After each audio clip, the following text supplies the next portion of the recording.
My dear brothers and sisters, respected elders, our guests,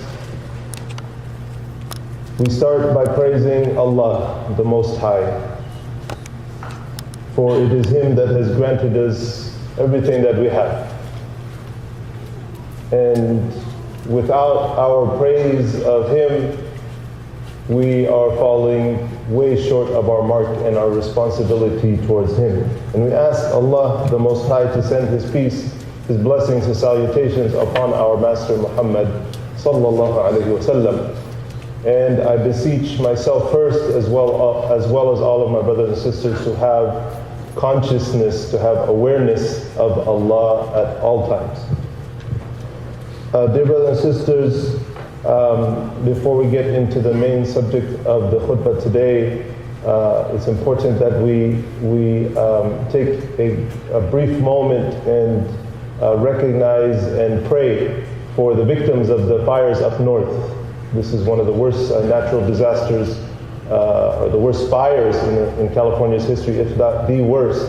And subhanAllah, as we've seen on the news for many, many days, and this could have been any of us, and it could have been our community. We've seen people lose their lives, and we've seen people lose their homes and everything that they've built their whole lives towards. So may Allah be with them in this difficult time.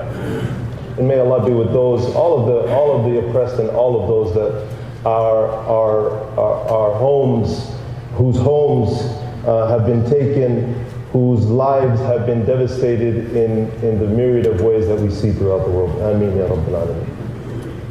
Dear brothers and sisters, a few weeks ago we spoke about the value of time and the importance of grasping and realizing and understanding how important it is that we understand that concept and that we always have it at the forefront of our understanding, that God, Allah, has given us the gift of time and that we have to use it wisely in all aspects of life. We mentioned the story of Sayyidina Nuh alayhi salam, Noah, the great prophet. When the angel of death came to him, it's mentioned before he died, he said, "You lived on this earth almost 1,000 years. And how did you find it?" And he says, "It's like I came in through one door and like I went out through another." It was just like that. Life was gone, right? And that's the reality of time. Today I want to talk about some other aspects of time and our responsibilities in that particular regard. As you all know, time can be broken up into the past, the present, and to the future.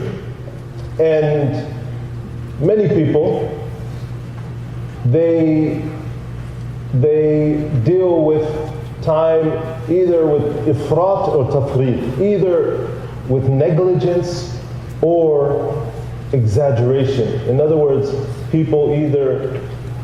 many people either abuse or misuse or neglect different aspects of time in terms of the past and the present and the future, these three different aspects. And that's what we want to focus on today. Some worship the past. They're so enthralled with the past, all of their focus in life is there. Some, their only concern is the here and now. And then some, their sole focus is what's in the future, right? And then you have the select few. Then you have that balanced middle of the road understanding that we as Muslims are given and encouraged to have, and that is that وَأَعْطِ كُلِّ ذِي حَقٍّ حَقَّهُ. As the Prophet ﷺ, he said that give everyone and everything its right. Put everything in its right place. So some people, they exaggerate with regard to the past. And by the way, when we're talking about this, our minds often go to other people. If we make examples of things that people are maybe distortions that they have, or misunderstandings, or things that people are plainly doing wrong, or struggles that our mind often goes to other people. And that's okay, because sometimes when you look at others, you see how you can either improve yourself or what you don't need to do, right? And the Quran encourages us to do that. It gives us the stories of those who passed, nations and tyrants and others who have passed, and how they dealt with many aspects of life incorrectly. And we're supposed to learn from that. But at the end of the day, we take all of this and we're supposed to introspect, look back at ourselves. So as we go through this, some of these reflections today, I want all of us to do that, inshallah, to take this back to ourselves. So there's some that they have an exaggerated relationship with the past. They live in the past. They don't show much today they don't show much concern for today or for tomorrow. Stuck in the memories of yesterday. Maybe they can't get past a relationship that they had with somebody.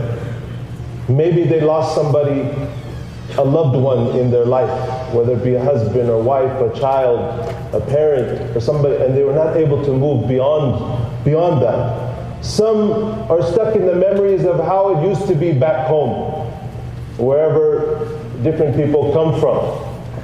And that when we used to live in such and such place, we had a good life, things were easy, and so on and so forth. Other people, they're stuck in the memories of the glory of their civilization or their people or their homeland. And you see a negative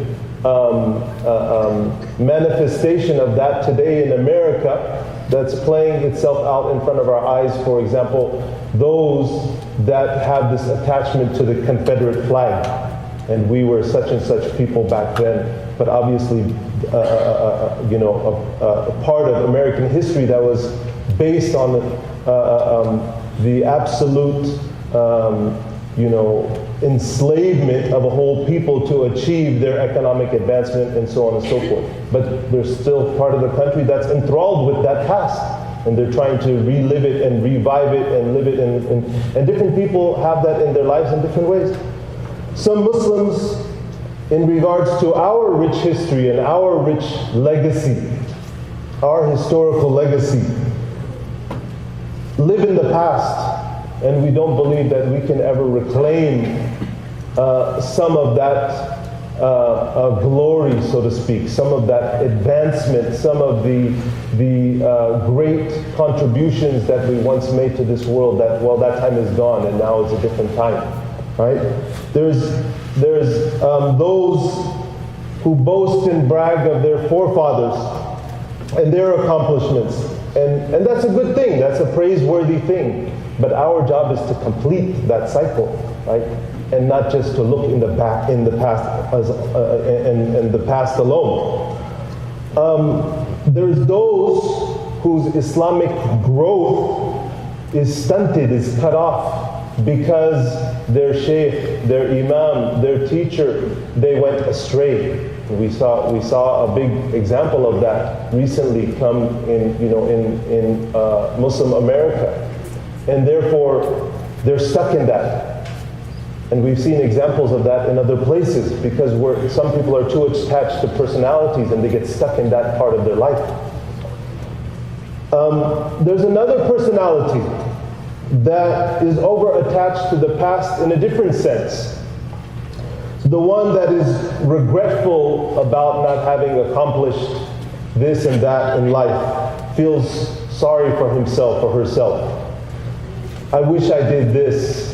I wish I didn't buy that house so I wouldn't be in this economic situation. I wish I did buy that house so I could be in a better off place. If I did this, if I invested in this, if I married that person, then I would have had this, and my life wouldn't be this way.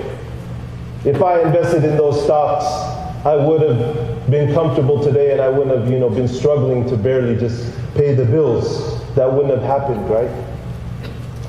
This type of thinking is one of the pathways to depression, right? Somebody who's constantly stuck in what happened before, and they can't see beyond that. And there are many different pathways to depression. Some of them are environmental, some of them are biological, but that's one of them, right? But as our Prophet ﷺ, he taught us, he said, لا تقل لو إني فعلت كذا لكان كذا وكذا.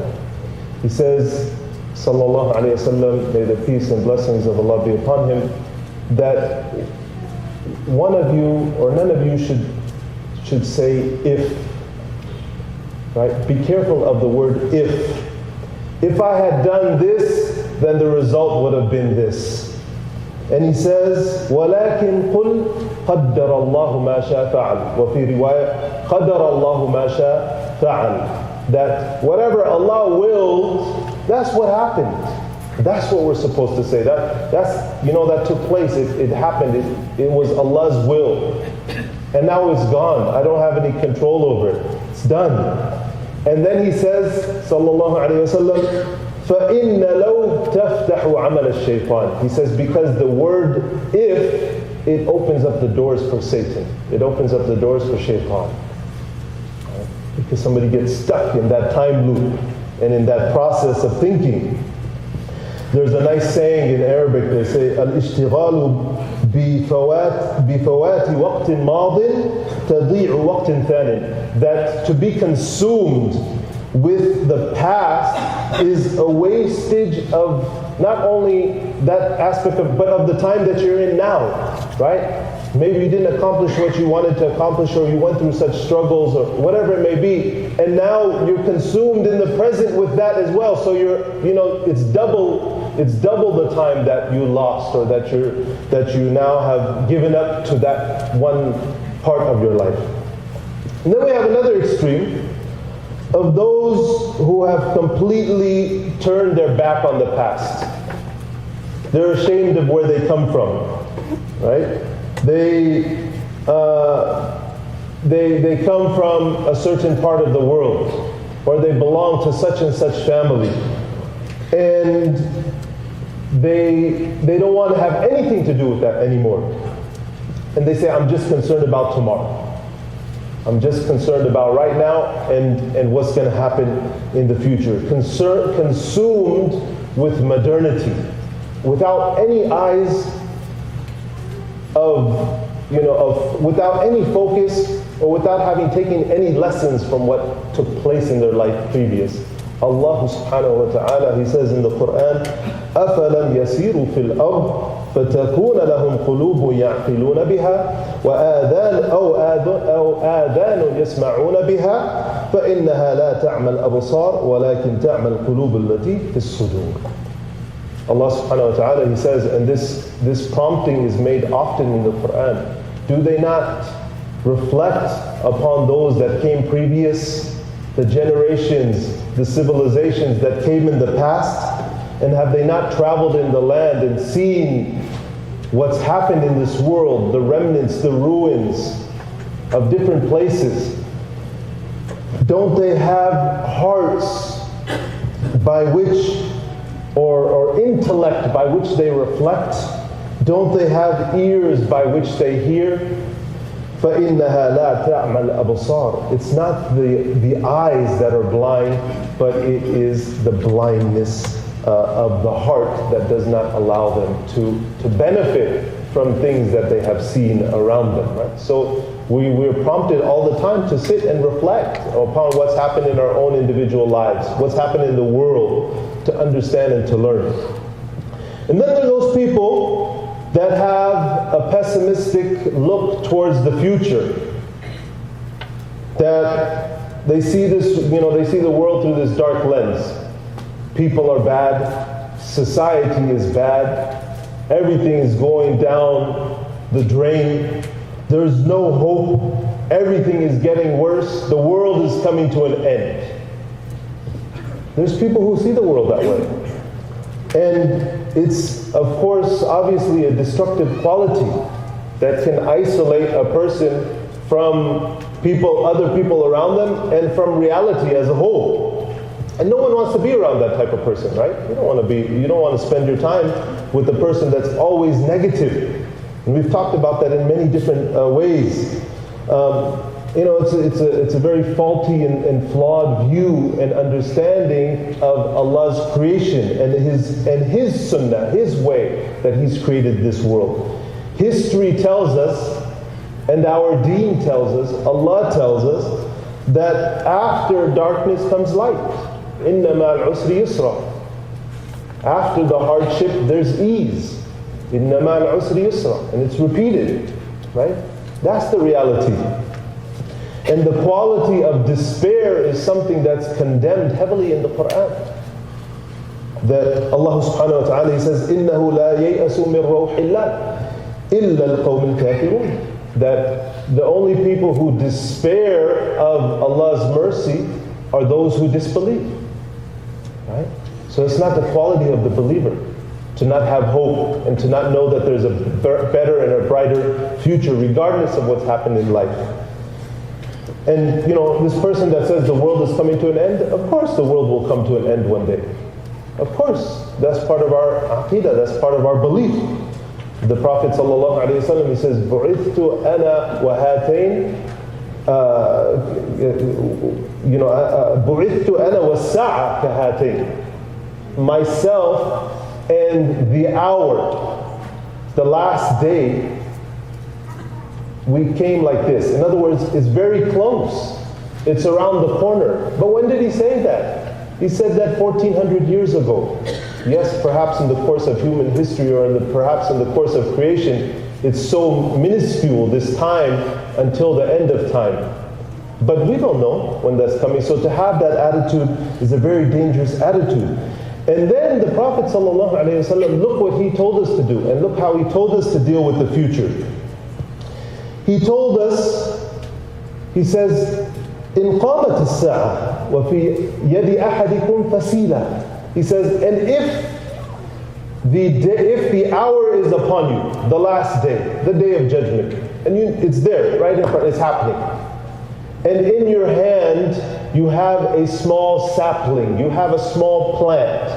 You just bought it from Home Depot and you're about to go home and plant it, right?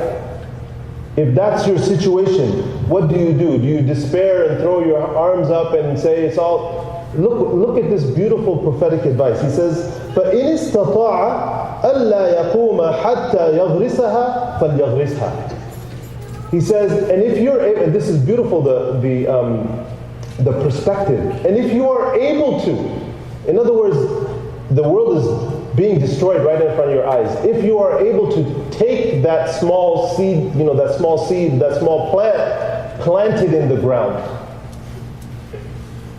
What's the lesson? The lesson is that there's hope for the future. There's a bright, even when you see everything in the world around you crumbling, know that there's hope, right? Don't despair in Allah's hope. Even if it looks like it's done. But don't lose that perspective. Don't lose that positivity. Another attitude that we see with people regarding the future is the person who's full of dreams and wishes. Fleeting dreams and empty wishes. A man once came to Ibn Sirin, and he was known for interpreting dreams.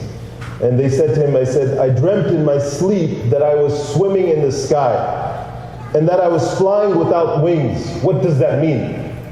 He says to him, أنت رجل كثير الأماني والأحلام. He said, you're somebody that just has a lot of, false dreams and false hopes. Be planted in, be grounded in this world. Have that mindset that the Quran tells us to have. The Quranic mindset where Allah subhanahu wa ta'ala, He says, وَقَالُوا لَنْ يَدْخُلُ الْجَنَّةَ إِلَّا مَنْ كَانَ هُودًا أَوْ نَصَارًا تِلْكَ أَمَانِيُّهُمْ قُلْ هَاتُوا بُرْهَانَكُمْ إِن كُنتُمْ صَادِقِينَ. That they say that no one will enter paradise except the one who is a Jew or a Christian. Those are their false whims and dreams and hopes.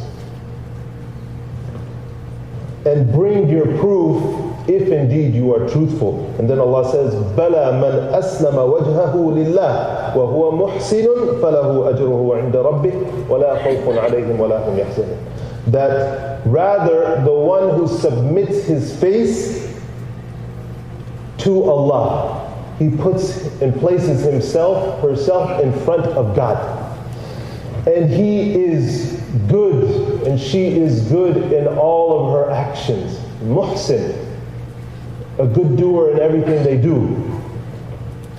For that person, there is no fear upon them, and nor will they grieve. And by the way, one of the most common descriptions of paradise is this description, لا خوف عليهم ولا هم يحزنون. And it's beautiful. Why? Because it talks about attitudes that people have towards the past and attitudes that people have towards the future. لا خوف عليهم. There is no fear on them when they reach paradise. What does that mean? In this world, people are afraid of what's unknown, what's in front of them, right?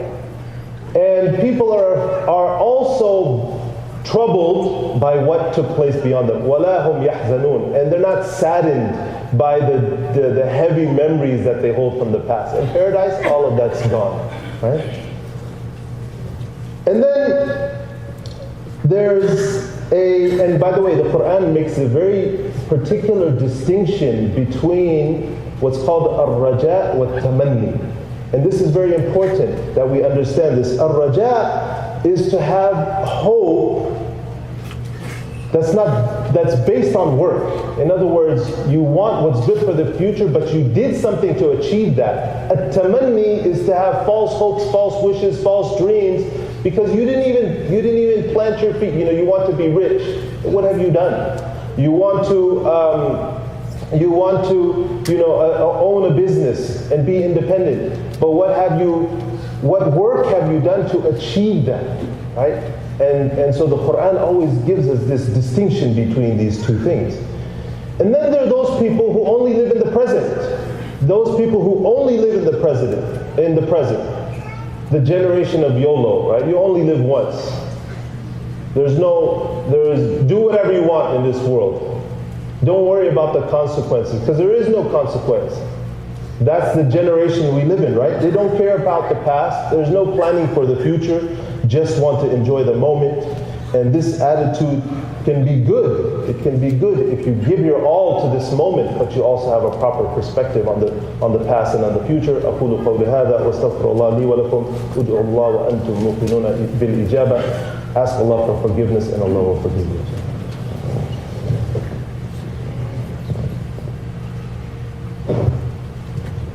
بسم الله الرحمن الرحيم. الحمد لله رب العالمين والصلاة والسلام على رسول الله وبعد.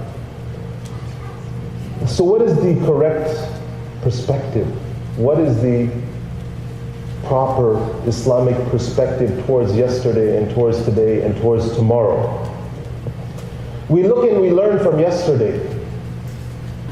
We look and we learn from yesterday. Allah subhanahu wa ta'ala says, قَدْ خَلَتْ مِنْ قَبْلِهِمْ سُنَنٌ فَسِيرُوا فِي الْأَرْضِ فَانْظُرُوا كَيْفَ كَانَ عَاقِبَةُ الْكَاذِبِينَ. Allah says that those are the ways of the nations that came previous. Travel in the land, observe, pay attention, and see what was the final outcome of those who disbelieved, in God, right? So, and the famous saying that the people who don't study the past are bound to repeat those same mistakes in the future. You can't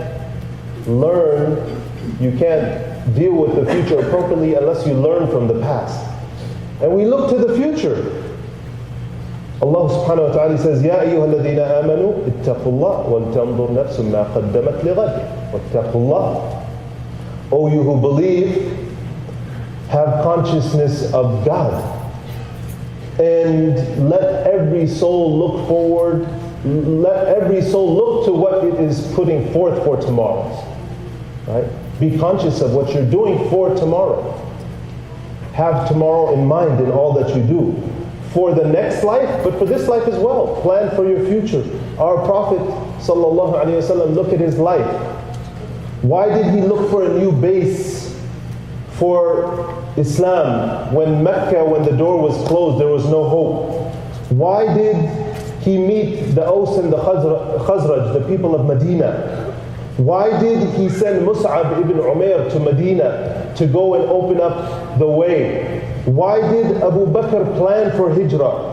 Why did he used to store enough food for a whole year? He was planning for the future. He looked to the future. He made plans and preparations, and that's the perspective that we're supposed to have. And in the present, one must place his full focus on striving to be the best that he can be in everything that we do. The Prophet ﷺ, he taught us, إِنَّ اللَّهَ يُحِبُّ إِذَا عَمِلَ أَحَدُكُمْ عَمَلًا أَنْ يُتْقِنَهُ. That Allah loves that when one of you do something, you do it to the best of your ability. In the present, right? The Prophet ﷺ, when he used to pray, he used to stand up and he say, صَلُّوا صَلَاةَ الْمَوَدَّةِ. He says, pray the prayer of the one that you don't know if you're going to be here tomorrow. You don't know if you're going to be here later today.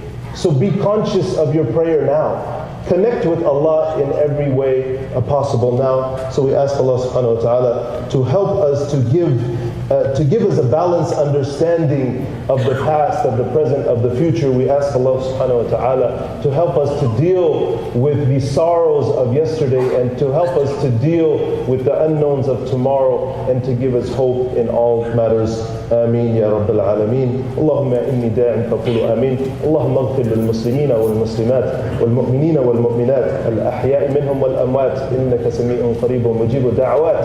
اللهم أعز الإسلام والمسلمين. اللهم انصر المستضعفين في كل مكان. اللهم أرنا الحق حقا وارزقنا اتباعه وأرنا الباطل باطلا وارزقنا اجتنابه. اللهم ربنا آتنا في الدنيا حسنة وفي الآخرة حسنة وقنا عذاب النار. وصلى الله تعالى على خير خلقه محمد وعلى آله وصحبه أجمعين. Before we make the iqamah, just a couple of quick announcements.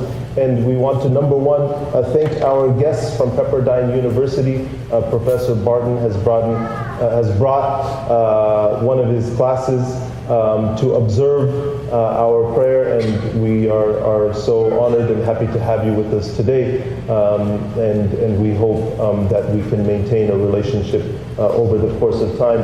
And we live in a day and age, brothers and sisters, when people are afraid. And this is something that we have to realize as a Muslim community. People are afraid of coming to the masjid because of what they hear on the news media, right? So we are especially thankful, and as you all saw, we're very benign. We're especially thankful and happy when people make that step, to make that connection. And God bless you all for being here. Also, we have a couple of announcements just for the community before we make the iqamah. There is a hike tomorrow for the community. So the meeting time at the masjid is 8 o'clock. 8 a.m. tomorrow at the masjid. We're going to, it's a family hike, so all are welcome to attend. Beginning next Tuesday, we're going to be starting a new class on the seerah of Rasulullah, the life of the Prophet Muhammad, peace and blessings be upon him. The first 13 years, the Makki period, it will be of course, that'll run about 6 weeks, every Tuesday from 7 to 8. On our Sunday school and youth group are in full swing, and we're still accepting more students. There's spots available for all age groups. For those interested, come to the masjid on Sunday at 10. And we can tell you how to register and so forth. There's Sunday school is for children 4 to 13, and then youth group is for kids 14 to 18. And then, of course, a reminder that our Quran Institute is also in full swing with Qari Talib, reading classes for men and women as well. Men on Wednesday and Thursdays from 8 to 9, and women on Fridays from 10 to 12.